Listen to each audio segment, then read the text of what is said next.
దాని పర్యవసానమే తెనాల్లో పోలీసులు చేసినటువంటి అతి. దాన్ని ఖచ్చితంగా ఖండించాల్సిందే. చట్ట విరుద్ధమైన పనులు, రోడ్ల మీద ప్రజల్ని లాఠీలతో పెట్టి కొట్టి ఆ వీడియోలు బయటకు పంపించి అదేదో హీరోయిజం అనుకుంటే అది తప్పు. పోలీసుల దగ్గర దర్యాప్తు చేయడానికి, తప్పు చేసిన వాళ్ళని శిక్షించడానికి కావలసినంత హంగు, కావలసినన్ని చట్టాలు, కావలసినంత సరంజామం వాళ్ళకు ఉంది. ప్రొఫెషనల్ గా పనిచేయడం రాకపోతే మానుకుని కూర్చోవాలి అంతే తప్ప అన్ప్రొఫెషనల్ గా ఇట్లా రోడ్ల మీద వీడియోలు తీసి ప్రజల్లో ఒక రకమైనటువంటి భయానక వాతావరణం కలుగజేయడం మంచిది కాదు. దాన్ని నేను ఖచ్చితంగా ఖండిస్తున్నాను. కానీ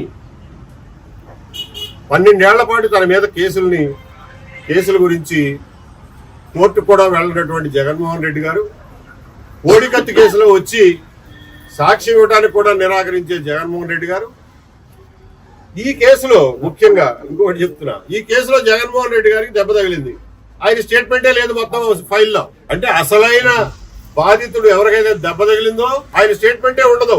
కానీ కేసు బిగిచ్చేస్తారు. 45 రోజుల పాటు ఒక అమాయకుడిని తీసుకెళ్లి జైల్లో పెడతారు. ఇది జగన్మోహన్ రెడ్డి గారి ద్వంద్వ ప్రమాణాలకి తార్కాణం. జగన్మోహన్ రెడ్డి మీద కేసు పెట్టబోతున్నారు. మేం పెట్టం కాదండి.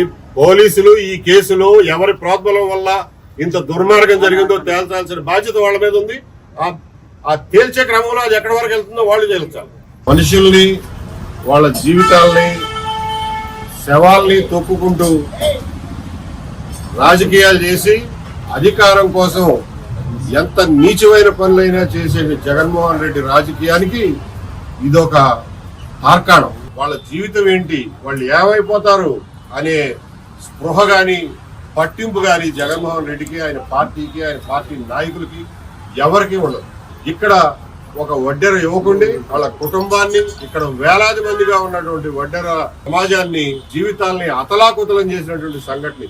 గజమాల వేసినప్పుడు తగిలిన దెబ్బో ఎట్లా తగిలిందో తెలియదు కానీ కొద్దిగా చీరుకుపోయి రక్తం వచ్చిన సంఘటనని నిమిషాల్లోనే ఎవరో రాయేసి కొట్టారు, హత్యా ప్రయత్నం చేశారు అనే నాటకంగా దాన్ని అప్పటికప్పుడు మార్చి పాడేసి ఎవడ దొరుకుతాడా బలిపశువు అని చెప్పి 2-3 రోజులు వెతికి అందరికంటే బలహీనంగా కనపడినటువంటి సతీష్ ని ఒక ముద్దాయిగా చిత్రీకరించి ఏమాత్రం సాక్ష్యాధారాలు లేకుండా, ఏమాత్రం సాక్ష్యం లేకుండా అతన్ని తీసుకెళ్లి అరెస్ట్ చేసి 45 రోజుల పాటు జైల్లో పెట్టారు.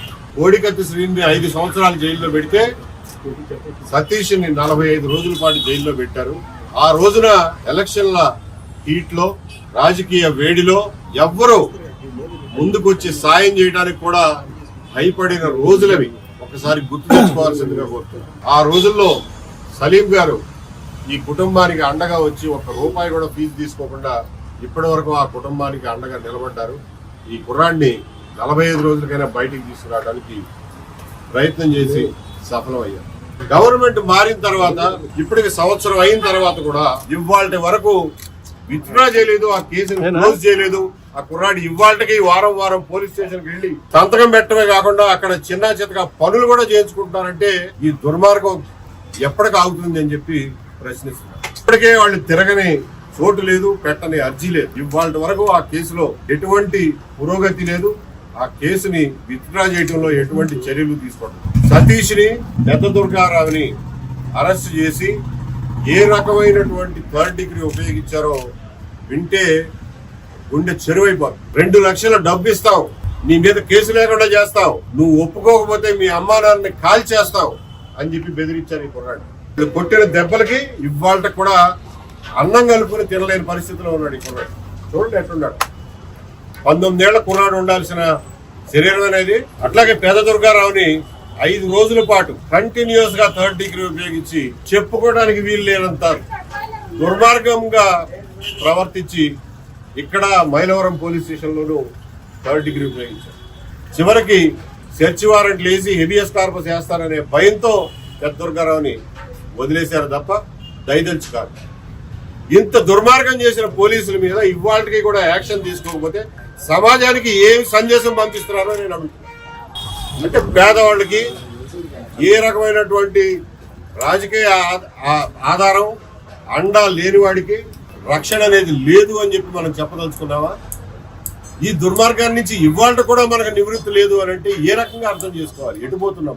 పనులు మానుకుని ఈ కేసుల చుట్టూ తిరిగి 50 చొప్పున ₹1,00,000 ₹1,00,000 డిపాజిట్ కట్టి చలాన్లు కట్టి ఆ పిల్లవాడిని రిలీజ్ చేసుకోవడానికి పెట్టిన డబ్బులతో పాటుగా 5-6 లక్షల రూపాయలు ఆ కుటుంబం ఖర్చు పెట్టాల్సి ఉంది. ఎక్కడి నుంచి వాళ్ళ పూర్తి చేసుకుంటారు? వాళ్ళు చేసిన తప్పు ఏంటి అసలు? ఏమాత్రం సంబంధం లేని కేసులో, ఏ సాక్ష్యం లేనటువంటి కేసులో ఒక కుటుంబం ఇటువంటి బాధలు ఎందుకు పడాలి? దీనికి బాధ్యత ఎవరు వహించరా?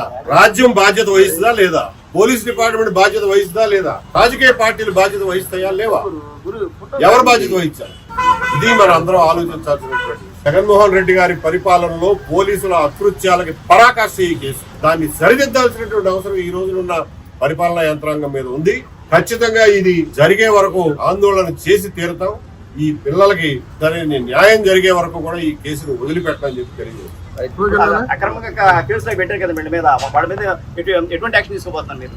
నేను యాక్షన్ తీసుకోండి. తీసుకోవాల్సింది కమిషనర్ ఆఫ్ పోలీస్, తీసుకోవాల్సింది పోలీస్ డీజీపీ, తీసుకోవాల్సింది రాష్ట్ర ప్రభుత్వం. ఖచ్చితంగా వాళ్ళ మీద యాక్షన్ తీసుకోవాల్సిందే. ఈ కేసులో జరిగినటువంటి దుర్మార్గం, పోలీసు దౌష్ట్యం మొత్తం రికార్డు మీదకి రావాలి. ఎవరు చెప్తే చేశారో, ఎవరు డైరెక్షన్ లో చేశారో అదంతా కూడా ప్రజల ముందు ఉంచాల్సినటువంటి బాధ్యత ఈ గవర్నమెంట్ మీద ఉంది.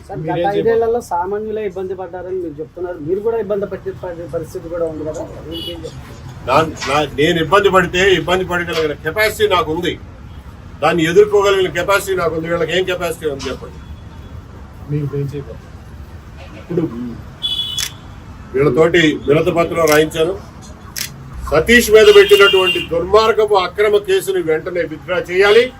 ఆ కేసును మూసేయాలి. అతని మీద పెట్టినటువంటి బెయిల్ బాండ్స్ అన్ని రద్దు చేయాలి. వాడిని కట్టిన ₹1,00,000 చలాన్లు వెనక్కి ఇవ్వాలి. అంతేకాకుండా మానసికంగా, శారీరకంగా పెట్టిన శోభకి ఖచ్చితంగా స్టేట్ గవర్నమెంట్ నష్టపరిహారం చెల్లించాల్సిందే. ఆ నష్టపరిహారం మీరు పోలీస్ ఆఫీసర్ల దగ్గర వసూలు చేస్తారో, లేకపోతే వాళ్ళతో ఆ పని చేయించినటువంటి రాజకీయ దుర్మార్గుల దగ్గర వసూలు చేస్తారో మీ ఇష్టం.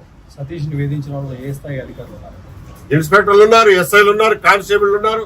వాళ్ళకి ఎవరు చెప్పి చేయించారో మాకు తెలియదు. మీరు విచారణ చేసి తెలుసుకోండి ఎవరు చెప్పి చేయించారో. ఆ రోజున కమిషనర్ చెప్పాడో, డీజీపీ చెప్పాడో, లేకపోతే రాజకీయ నాయకులు చెప్పారో, జగన్మోహన్ రెడ్డి గారు చెప్పాడో మాకేం తెలుసు. మీరు విచారించుకోండి.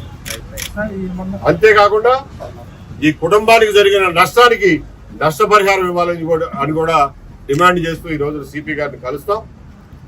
అది జరిగేంత వరకు కూడా ఈ కేసును వదిలిపెట్టమని చెప్పి తెలియజేస్తున్నాం. ఈ కేసులో మొత్తం కేసు వివరాలన్నీ కోర్టులో ఉన్న కాగితాల ఆధారంగా మొత్తం పరిశీలించాం. వాళ్ళు ఇప్పించినటువంటి దొంగ 164 స్టేట్మెంట్లు కూడా పరిశీలించాం. ఎఫ్ఐఆర్ లో ఉన్నది వేరు, రిమాండ్ రిపోర్ట్ లో ఉన్నది వేరు. తర్వాత బెయిల్ పిటిషన్ వేస్తే బెయిల్ పిటిషన్ లో కౌంటర్ లో వేసినటువంటి వివరాలు కంప్లీట్ గా వేరు. అప్పటి వరకు లేని సాక్షులు కొత్తగా వస్తారు. ఆ వచ్చిన సాక్షుల గురించి కూడా కౌంటర్ లో రాయరు. 22వ తారీఖున ఏప్రిల్ 22వ తారీఖున బెయిల్ పిటిషన్ వేస్తే ఆ రోజున పోలీస్ డిపార్ట్మెంట్ కి 1 నెల రోజులు పట్టింది కౌంటర్ వేయడానికి. మే 23వ తారీఖున కానీ వాళ్ళు కౌంటర్ వేయాల. 28వ తారీఖుకి బెయిల్ ఇస్తే దాని మీద మళ్ళా లంచ్ మోషన్ మూవ్ చేస్తున్నాం మేము హైకోర్టులో అని చెప్పి ఆ బెయిల్ మీద అతను విడుదల కాకుండా కూడా ఆఫ్ చేయడానికి ట్రై చేశారు. అక్కడికి జడ్జి గారు 30వ తారీఖు దాకా టైం ఇస్తే ఆ 30వ తారీఖుకి హైకోర్టు నుంచి ఏమీ ఆర్డర్ రాకపోయేసరికి జూన్ 2వ తారీఖుని పిల్లోడు విడుదలయ్యాడు. అంటే నిన్నటికే ఖచ్చితంగా సంవత్సరం. నేను ప్రజలకు తెలియజేస్తున్నది ఒకటే, నీతి నిజాయితీలు ఎక్కడుంటాయో అని చెప్పి మీరు ఒక మనిషిని చూడదలిస్తే ఇక్కడ ఉన్నాడు చూడండి. దీన్ని నిజాయితీ అంటారు. అతన్ని పట్టుకెళ్లి 5 రోజుల పాటు చిత్రహింసలు పెడితే 50 లక్షల డబ్బు ఇస్తాం, మీకు సిటీలో వైసీపీలో పెద్ద పోస్ట్ ఇస్తాం, నీ మీద కేసు లేకుండా చేస్తాం, కేవలం బోండా అమ్మ గారి పేరు చెప్పు, ఆయన చెప్తే చేయించాను, నేనే 1000 రూపాయలు ఇచ్చి పిల్లోడితో చేయించాను అని చెప్పి బలవంత పెడితే ససేమరా నేను ఒప్పుకోను, ఇటువంటి అబద్ధం నేను ఆడను, ఇటువంటి తప్పు నేను చెప్పను అని చెప్పి నిజాయితీకి నిలబడిన పిల్లోడు పెద్ద దుర్గారం. 2 లక్షల డబ్బు ఇస్తావు, నీ మీద కేసు లేకుండా చేస్తావు, లేకపోతే మీ అమ్మా నాన్న కాల్ చేస్తావు అన్నా సరే నీతికి నిలబడినోడు వీడు. 1-2 క్రోడ్ సతీష్. నిజాయితీ అంటే ఇట్లా ఉంటుంది చూడండి. సినిమా హీరోల్లో కాదు, సినిమా క్యారెక్టర్లో కాదు నిజాయితీ ఉండేది.